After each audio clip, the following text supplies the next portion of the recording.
বন্ধুরা, আজ চলে আসলাম আপনাদের কাছে রাজভোগ মিষ্টির রেসিপি নিয়ে। রাজভোগ নামটা শুনলেই একটা শাহী ভাব আমাদের কাছে ফুটে ওঠে। এই রাজভোগে বাইরে একটা আলাদা লেয়ার থাকে আর ভেতরে একটা আলাদা স্টাফিং থাকে। সবার প্রথম ভেতরের স্টাফিংটা তৈরি করে নেব। আর তার জন্য এখানে আমি 150 গ্রাম খোয়া ক্ষীর এইভাবে গ্রেট করে নিয়েছি। আর এই খোয়াটা আপনারা যে কোনো মিষ্টির দোকানে অনায়াসেই পেয়ে যাবেন। তারপর এখানে একটা হামানদিস্তা নিয়ে নিয়েছি, তাতে দিয়ে দিলাম 2টো এলাচের দানা। এইবার এই দানাটাকে খুব ভালো করে গুঁড়ো করে নেব আর এই খোয়ায় দিয়ে দেব। তারপর আবারও এই একই হামানদিস্তাতে দিয়ে দিলাম কয়েকটা কাজু, আর এরই সাথে দিয়ে দিলাম 4 থেকে 5টা পিস্তা।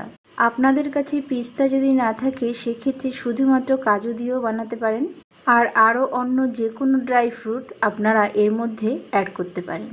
এইবার সবগুলোকে খোয়ায় দিয়ে দিলাম আর এরই সাথে দিয়ে দিলাম 1 চিমটে কেশর। কেশরটা যদি আপনাদের কাছে অ্যাভেলেবেল থাকে তবে দেবেন, না থাকলে নাও দিতে পারেন। এবার নিয়ে নিলাম কিছুটা দুধ।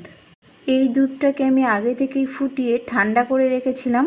এইবার অল্প অল্প করে দেব আর একটা ডো বানিয়ে নেব। দুধটা অবশ্যই অল্প অল্প করে দেবেন, তা না হলে কিন্তু ডোটা পাতলা হয়ে যাবে। এবার এটাকে সাইডে রেখে দেব আর এদিকে নিয়ে নিয়েছি ছানা। এই ছানাটাকে আমি আগে থেকেই কাটিয়ে রেখে দিয়েছি। আপনারা চাইলে সঙ্গে সঙ্গে ছানা কাটিয়েও এটা করতে পারেন। যেহেতু আমি 10 মিনিট আগে ছানাটা কাটিয়েছি তাই এটাকে ঢাকা দিয়ে রেখেছিলাম। এইবার এই ছানাটাকে খুব ভালো করে মেখে নেব। ঠিক আমি যেমন করে মেখেছি এইভাবেই মাখবেন, তা না হলে কিন্তু ছানার মধ্যে গুটলি থেকে যেতে পারে। আর বন্ধুরা, রাজভোগ মিষ্টি একটু কালারফুল হলেই দেখতে ভালো লাগে আর খেতেও ভালো লাগে। আর তার জন্য এখানে আমি নিয়ে নিয়েছি ফুড কালার, আর এখানে আমি অরেঞ্জ ফুড কালারটা ইউজ করেছি। এইবার সামান্য একটু ফুড কালার দিয়ে আবারও খুব ভালো করে মেখে নেব। দেখুন মাখা আমার রেডি। এইবার রাজভোগ মিষ্টিগুলো বানিয়ে নেব। আর তার জন্য আপনারা ঠিক যে সাইজের রাজভোগ মিষ্টিগুলো বানাবেন সেই হিসেবে কেটে নেবেন একটু একটু করে।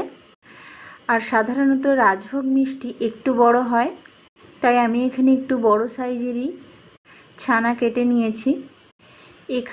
এখানে আমার 8 পিস মিষ্টি হয়েছে, আর সেই হিসেবে আমি 8 পিস খোয়ার ভাগটাও করে নেব। বন্ধুরা, আগে থেকে খোয়ার ভাগটা করে রেখে দেবেন না। ঠিক আপনারা যে ক পিস মিষ্টিটা বানাবেন সেই হিসাবে খোয়ার ভাগটা করবেন।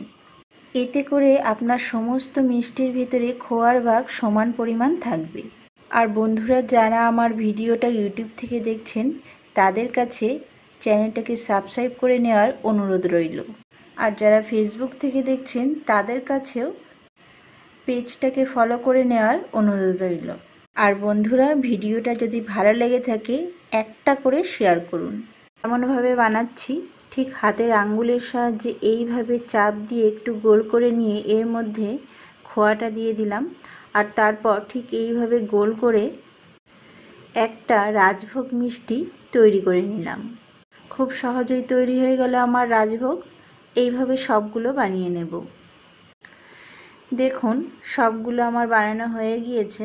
এবার চলে গেলাম কড়াইয়ের দিকে, দিয়ে দিলাম চিনি। এখানে আমি 2 বাটি চিনি ইউজ করেছি, আর যতটা চিনি ইউজ করেছি তার 3 ডাবল জল দিয়ে দিব।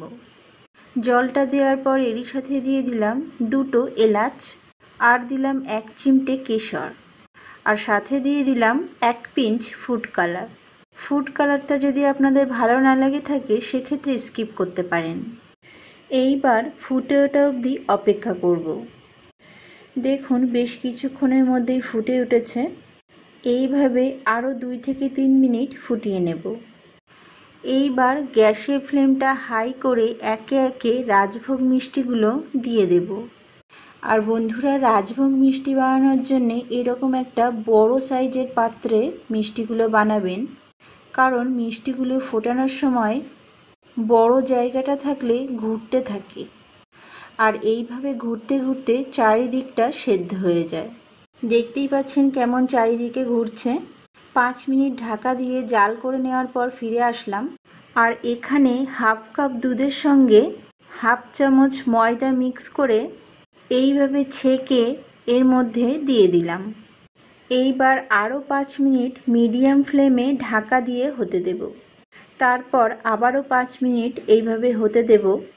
আবারও 5 মিনিট পর ফিরে আসলাম। দেখুন মিষ্টিগুলো কেমন হয়েছে। এইবার লো ফ্লেমে আরও 5 মিনিট হতে দেব। তারপর 10 মিনিট রেস্টে রেখে দেওয়ার পর রেডি হয়ে গেল আমার রাজভোগ। রেসিপিটা ভালো লেগে থাকলে একটা কমেন্টের আশা তো করতেই পারি।